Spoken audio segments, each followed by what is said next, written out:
Deputy Secretary Burns and a team to Algeria to really get into depth about what more we could be doing.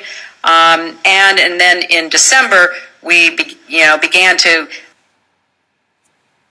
broadly in the ongoing counterterrorism discussions that we have. Now, I say all of this because I think it's important that we put this latest incident into the broader context. A minimum, life is not in any way precious to them.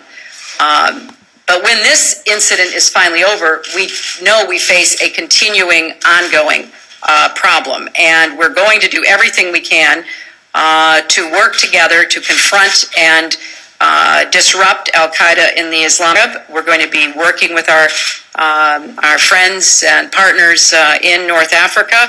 We are supporting the French operation in Mali with intelligence and airlift. We're working with a half a dozen African countries UN to offer and sustainment packages for ECOWAS troops, and we are prepared for those troops into Mali.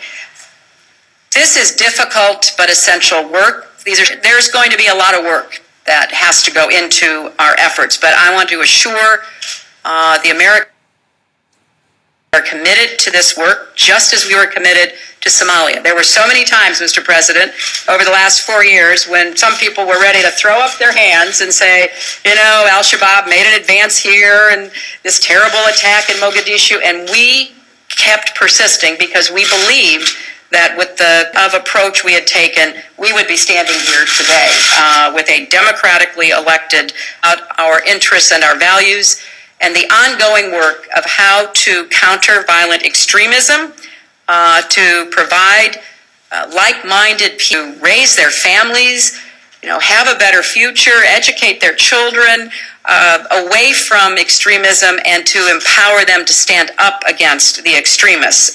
I think it's be successful over that time to give the people of these countries, as we have worked to give people of Somalia, a chance to chart their own future, which is very much reflective of the values and interests of the United States. Question, one for the Somali President and one for Madam Secretary.